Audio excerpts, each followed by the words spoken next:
To Zee money health show. मैं हूं नेहा बजाज और अपने हर शो में हम आपको मिलवाते हैं मेडिकल एक्सपर्ट और सुपर स्पेशलिस्ट से ताकि आपको मिले सही राय। और आज आपको राय देने दिल्ली से हमारे साथ जुड़े हैं डॉक्टर मीर हसन अंसारी, जो कि एक डेंटल सर्जन है और इम्प्लांटोलॉजिस्ट है, साथ साथ डायरेक्टर है 3A dental and implant clinic, जो कि दिल्ली में है, नोएडा में है।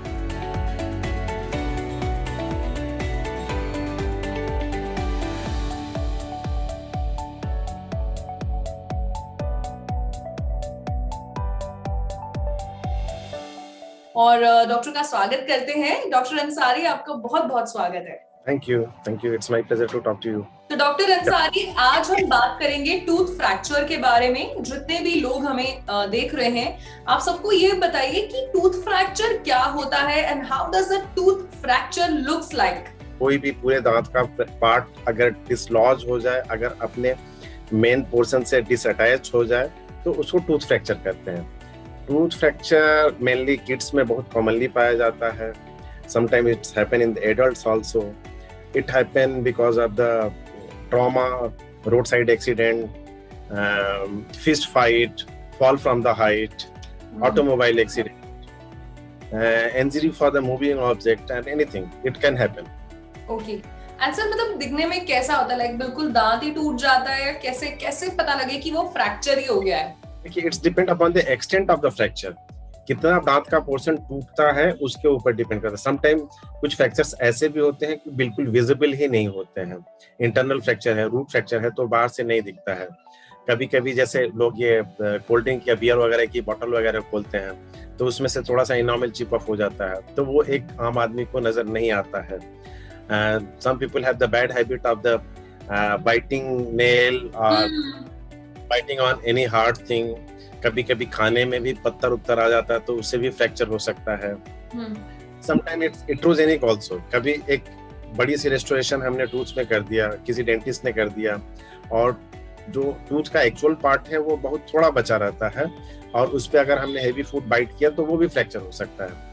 कई बार हमारे पेशेंट्स जो होते हैं वो थोड़ा सा लीनिएंट होते हैं, लेजी होते हैं। रूट कैनाल ट्रीटमेंट कराया, टूथ का जो अपना स्ट्रक्चर है वो वीक हो गया, और हमने एडवाइस किया उस पे कि क्राउन लगवा लीजिए, वो क्राउन नहीं लगवाता, फिर वो कुछ दिन बाद आता है वो टूटा हुआ दांत लेके। तो these all come under the category of the tooth fracture. अच्छा, एंड सर, क्या फ्रैक्चर टूथ को बचाया भी जा सकता है?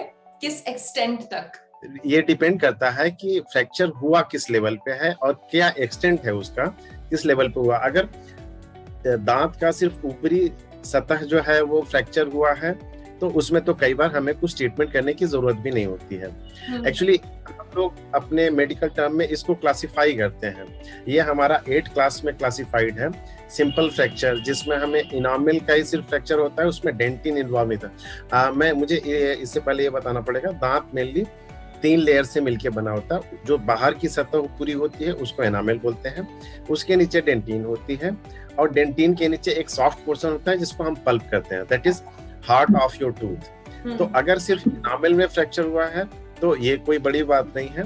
Sometime it's required treatment, just उसको हम एस्थेटिक मटेरियल से फिल कर देते हैं। समटाइम अगर बहुत थोड़ा हुआ है तो एस्थेटिकली उसको हम स्मूथन ऑफ कर देते हैं कि लिप पे या टंग पे जहाँ पे भी है वो आपको इंजरी ना करे, तो करके छोड़ देते हैं। अगर थोड़ा सा ज्यादा है तो हमें उसको टूथ कलर मटेरियल से फिल करना होता है कि एस्थेटिकली प्रेजेंटेबल फॉर्म में आ जाए। अगर डेंटिन तक हमारा फ्रैक्चर हुआ है तो थोड़ा हमें तो रेस्टोरेशन कंपलसरी हो जाता है। अगर डेंटिन के नीचे भी चला गया है तो हमें उसमें आरसीटी करनी पड़ती है, अगर पल्प को इन्वॉल्व कर दिया है तो। डिपेंड उस किस स्टेज में पेशेंट मेरे पास आता है। समटाइम ट्रॉमा में ये भी होता है कि पूरा का पूरा टूथ निकल के चला आता है, तो उस कंडीशन में हमें एक्सटेंसिव ट्रीटमेंट की जरूरत होती है। उस टूथ को हम इम्प्लांट कर सकते हैं, वही सेम टूथ को हम दोबारा वापस लगा सकते हैं। ये किड्स में ज्यादा होता है, और कई बार हमें उसका रिप्लेसमेंट इम्प्लांट से करना पड़ता है। ओके, एंड तो यहाँ पर आपने हमें कई चीजें बताई इसके बारे में। एंड डॉक्टर अंसारी, ये बताइए कि टूथ फ्रैक्चर कैसे डायग्नोस किया जाता है? हाँ, डायग्नोस करने के लिए हमारे पास बहुत सारे मेथड्स हैं। पहली चीज तो सबसे इम्पोर्टेंट होता है कि पेशेंट की चीफ कंप्लेन क्या है, पेशेंट क्या कंप्लेन लेके आपके पास आया है।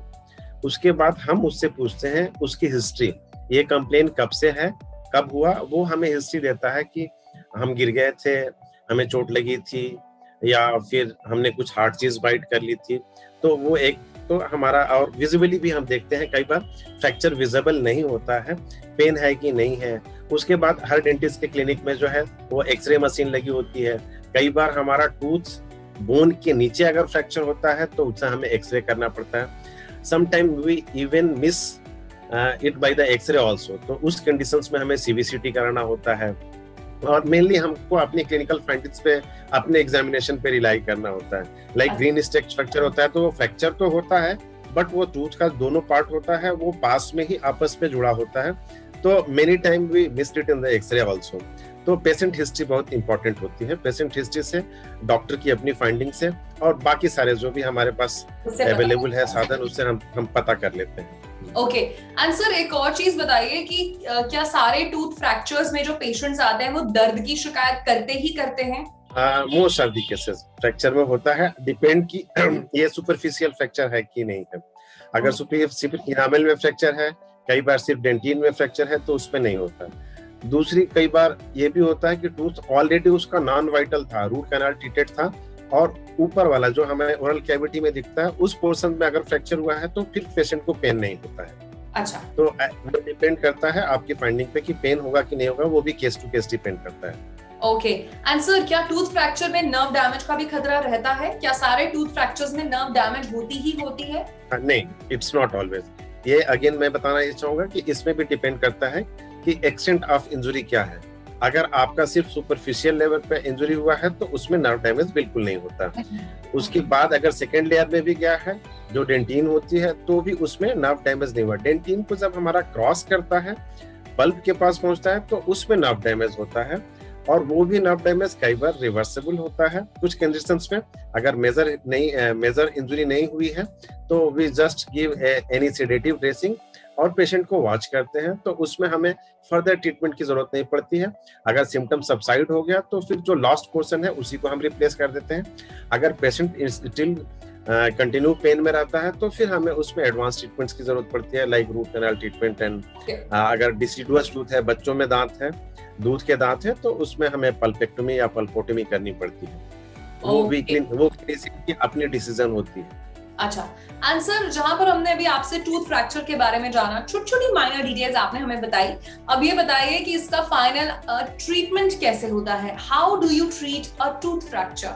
Treatment varies according to the extent of injury. कितना, किस लेवल पे इंजुरी हुई है, क्या हुआ है, उसके हिसाब से हमारा ट्रीटमेंट प्लान डिसाइड होता है। अब इसको हम बेसिक से शुरू करते हैं। अगर सिर्फ सुपरफिशियल इनामल क्लियर हुआ है तो उसमें हमें सिर्फ स्मूथन ऑफ कर देना होता है, और अगर टूथ स्ट्रक्चर कुछ ऐसा लॉस हुआ है कि वो देखने में प्लीजेंट नहीं है तो वो लॉस्ट पोर्शन को हम लाइट प्योर कंपोजिट मटेरियल आते हैं, टूथ कलर मटेरियल आते हैं, उससे रिप्लेस कर देते हैं। अगर उसका आगे हुआ है, हमारा डेंटिन में हुआ है, तो हमें ये इंडिकेटेड हो जाता है कि हमें उसको फील करना ही करना है। अगर उससे भी ज्यादा होता है और वो ऐसी जगह पे है जहाँ पे हम अपना फिलिंग मटेरियल से रिप्लेस नहीं कर सकते, तो कई बार भी सेलेक्ट वीनियर्स और लेमिनेट्स और क्राउन ऑल्सो। अगर पल्प में चला गया है तो फिर हमें ये चेक करना पड़ता है कि ये रिवर्सिबल है कि ये रिवर्सिबल है। उसमें पल्पेक्टमी, पल्पोटमी और रूट कैनाल ट्रीटमेंट, इसमें से हमें चूज करना पड़ता है पेशेंट के वेरीज टू वेरीज। कई बार वो हमारी इंजुरी ऐसी होती है कि टूथ इवल्स हो जाता है, दांत पूरा बाहर निकल जाता है, तो उसमें हमें देखना पड़ता है कि पेशेंट हमारे पास कितने देर बाद आया है। अगर तुरंत मेरे पास पेशेंट आ गया तो उस टूथ को ही हम दोबारा उस सॉकेट में डाल देते हैं और उसको कुछ दिन टाइम के लिए जो है वो स्प्लिंट कर देते हैं, मतलब बाकी आसपास के दांतों से जोड़ देते हैं, तो उसमें सर्वाइवल के चांसेस ज्यादा हो जाते हैं।